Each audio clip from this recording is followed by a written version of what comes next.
How's it going? I'm Anthony, and these are stories of my life. For those of you just joining us for the first time, these videos are a cognitive therapy tool for me. I've taken some head injuries over the years. My memory's been failing me, and the doctors have suggested that I make these videos to preserve the memories I still have, as well as inspire some of you all who are involved in these events to provide me with details that I may have lost or otherwise remind me of events I've completely forgotten. In which case, then I can either remake an old video with the new details for you, or make a whole new video and go from there. So I'm sure you get the idea. At any rate, building off of the last video, the events of this one do take place in 1992, towards the end of my freshman year and into that summertime. Now, the end of my freshman year on campus at Riverside Polytechnic High School was largely uneventful.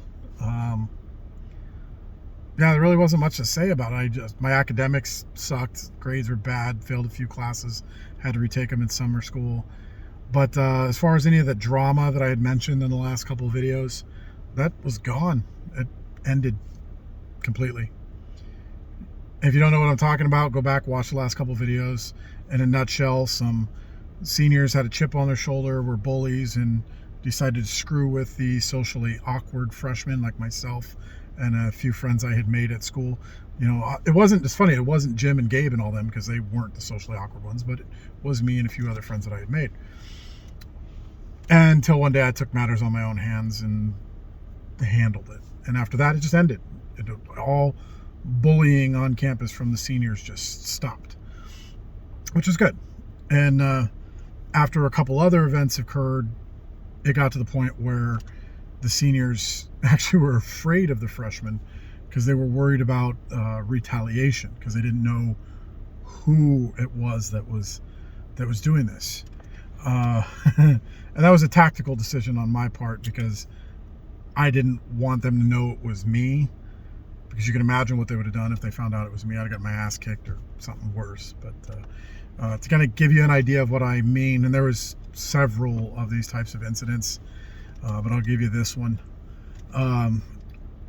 One weekend I was at Canyon Crest Town Center, and this is kind of a social hangout area in Riverside. At the time it had 2 movie theaters, a dine-in Pizza Hut, some coffee shops, and a variety of other things. And it was a real nice office complex around it. And it attracted teenagers from all over Riverside. You primarily got them from Poly or North or Arlington. Sometimes you get them from Ramona or even from the Moreno Valley schools. And they would all show up there. So it was a great hangout for teenagers. And you even got the college students from UCR that would come out there, or even RCC. So it was a place to hang out. Well, one weekend I'm up there, and there was some of these seniors that had stopped screwing with kids on campus, but they were doing it out there. And we'd typically be there at night, so nobody would know who they were. And at one point, they were picking on a couple guys. I for life of me can't remember their names now. But yeah, it was bad. And finally, I just was like, you know what, screw this, and I decided to go get involved. And I got in the middle of them and broke it up, we'll say. I was a little aggressive about it, but I broke it up and made a note of who this was, because obviously they hadn't learned their lesson. And I'm trying to think of the best way to put this without giving off too much information. Well, in the last video or two, I mentioned how my friends and I had gotten into playing this game of ninjas, where we got really good at getting dressed up in black clothing, ninja masks, and sneaking around and doing things without people seeing us. And I, for whatever reason, just excelled at it. I don't know why, but I did. And, well, I kind of figured out where some of these guys lived or hung out or whatever, and I may or may not have, once again, taken matters into my own hands and created a little mayhem that showed them, their behaviors or actions do have repercussions. And I left similar notes like, don't fuck with freshmen. And anyway, I know in one of the videos I talked about how at one point I was running through Poly High School and had the cops chasing me, and ended up having to get up on the rooftop and go off the 600 building. Well, this was following one of those incidents. And but like I said, I'm not going to get into details, but there were several of these, and they were a pretty big deal. I think a couple might have even made the news. But anyway, so once that all happened, it just stopped. Just completely stopped, because they didn't know who was doing it. They had no clue, and it got to the point where they were afraid of the freshmen and just, okay, let's just leave them be. So that was good. That was a good thing. And when it came down to it, they learned their lesson. So yeah, you don't fuck with my friends. As far as at home goes, things are still hard. Things are still tough with my dad. My dad was still suicidal. He was still going through those fits of emotions and depression. And again, 2-3 times a week, I'd still be holding him. He's crying his eyes out and talking my dad out of suicide. Sometimes I wasn't there for it, and I'd get him from the hospital. Same stories as I mentioned in the last couple of videos, but this just continued. The fighting was getting a little worse, and really the only escape I had was either hanging out with my friends or even playing soccer. And soccer was a big deal for me, because that was where I could blow off my steam and just get out of my own head and do something.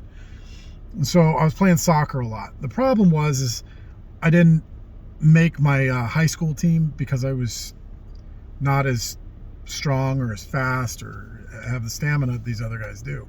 If you knew Paulie at the time, we had guys like Jason Guerrero, Robbie Lennox, Gabriel Pena, Michael Pena, all on the soccer team. And I couldn't compete with these guys. I couldn't do it. Skill level wise, I think I had the ball skills and some of those things that they did. And I felt like I was up to that level skill wise. I just didn't have the strength, speed, or stamina. So I didn't make the team. I was small. I was malnourished. I was eating like one meal a day. And I just couldn't make the team. So the soccer season goes on and then finally ends. And it was somewhere around the end of the soccer season that I actually started working with my dad, doing landscape work. So he was paying me, I was making some money, and I was able to actually buy food now with the money that my dad was paying me. So I was eating a little bit better, starting to get a little bit stronger, but still playing soccer. And after the high school season ended, I was able to start playing either All-Stars, ASO All-Stars, or club again. But I remember this one tournament, and this is the first story that I'm going to get into. This one tournament, I was able to score my favorite goal that I ever scored. And the funny thing about it is I didn't even score the goal. I technically had the assist. And what happened was I was playing right defense. And my coach had me playing right defense because he liked having me sneak up, get down the sideline, and cross the ball in. Because one of my talents that I had in soccer was I had this insane ability to cross the ball with precision. And not only that, I could do it while running full speed at awkward angles, like literally back over my shoulder kind of angle, because I was able to rotate my body all the way around the ball and hit it just right and get that accuracy. And I think what helped me do that was my feet. I actually have a deformity in my feet. Most people's feet, when they're standing normal, they're like that. Mine are wider, like they're really, really wide. And some of you that know me well enough know that. And so it helped me get my left pointer foot all the way around the ball when I'm running this way. I could turn it all the way around this way. Once I planted that foot, it allowed me to swing my other leg all the way around and get underneath the ball and get that cross in. Even though I'm going that way, I can hit it back that way on the spin. And so in this one particular game, I'm flying down the sideline with this ball. Someone just gave me the ball, so now I'm flying down the sideline. I got two people chasing me, and I'm beelining for the corner flag. And I happen to look off to my left, and I see my buddy Scott Nickel, him and I are still good friends to this day. I see him racing down the center of the field playing center forward. And he's got one or two players on him, so he's not a great option to cross to. Behind Scott is another buddy of mine, Soneth Diaz, that I've lost touch with. He's playing center mid. He's running up behind Scott, but he's kind of covered also. But beyond them was another buddy of mine named Sean Carter. And Sean's flying up that left wing as the left forward and sneaking in the back door towards the goal. Nobody's got him. So I'm thinking, got to hit Sean. So somehow in that split-second time frame that I'm running down there, I do all the mathematical calculations or whatever it is that you do to judge how you're going to place the ball. And then it occurs to me that where the goalie is positioned, there's no way I'm going to be able to kick the ball and drop it like a high lob and drop it so Sean can head it in easily. It just wasn't going to happen. So I realized that I have to do literally a rocket straight to Sean, that I'm going to have to hit him in the face, basically. And that's what I decided to do. So I get to this corner flag as I'm running, just hauling ass. I turn, do all the math in my head on how I got to hit it, and get this thing off. Boom! And the bad part when you're doing this kind of a cross is you are turned all the way around, but my momentum is still going that way. So you end up falling backwards and going tumbling off into the distance. But before I hit the ground, I was able to see how the shot went. So I fired it, and as I'm falling, I can see this rocket going straight to Sean Carter. Sean's running towards the goal, and I don't think he expected the ball to get there this quickly, but it did, because he wasn't looking at the ball. He was trying to figure out where he needed to be, goalie, whatever. And all of a sudden he turns, and the ball just hits him square in the face, just bam! And his head snaps back, ball bounces off his nose into the net. So goal, right? But it knocked Sean's head backwards. He ended up crumbling, like it took his head out and his feet went down, or his feet went out. Boom, he just tumbles right into the net. So he ends up in the goal with the ball. Everyone's cheering because he got this header. But then he gets up, he's got a bloody nose and fat lip. He's like, what the hell just happened?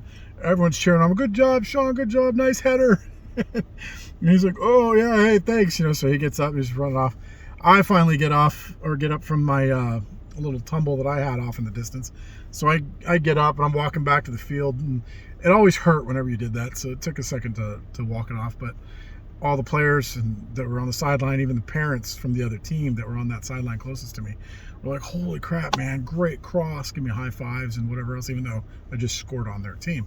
Or, well, Sean scored, but you get the idea. Anyway, so that was neat. That was my favorite goal. I still remember it to this day, and I don't really remember any other goal other than that one. But yeah, that was cool. And then same tournament, I think it was the fourth game, I ended up getting heat stroke. So I wasn't drinking enough water. I was playing left fullback now, and at some point everything just went white, just ghost white. It was really weird. I could still see the other team a little bit because they had these dark blue uniforms, and I could kind of see the silhouette from the dark blue. And I can kind of see our team because we had this black stripe, and I could kind of see that amongst the white. And if the soccer ball was close enough, I could see the black spots because it was a traditional soccer ball. But beyond that, I really couldn't see anything else. And I might have freaked out if I hadn't have been through being blind already once before. If you don't know what I'm talking about, go back a couple videos. There's one called Safety's On, where a friend of mine almost shot me in the face with his dad's handgun, and the gunpowder got me in the eyes, and I went blind for a little bit. But it looked exactly the same, which is what was a trip, because everything went white for me, but that's the way it was when that happened. So it was like, oh, okay, this again, so I didn't freak out about it. Just like, all right, I'm blind for a while. So once I realized I was blind, I knew I couldn't play. And at some point the ball came bouncing to me, and I realized it was coming at me because I could see a little spot spinning. So I just launched the ball out of bounds. My coach was pissed because he figured I should have set the ball up, which is right, but couldn't see, so I didn't know. And I ended up yelling to the coach. I'm like, Coach, take me out. I need to come out. He says, no. I'm like, Coach, come on. I need to come out. Like, you don't understand. I can't see you. No, you're not coming out. I'm like, no, you don't get it. I can't see. No, you're not coming out. I'm like, oh, motherfucker. So I just kneel down, take a knee on the field.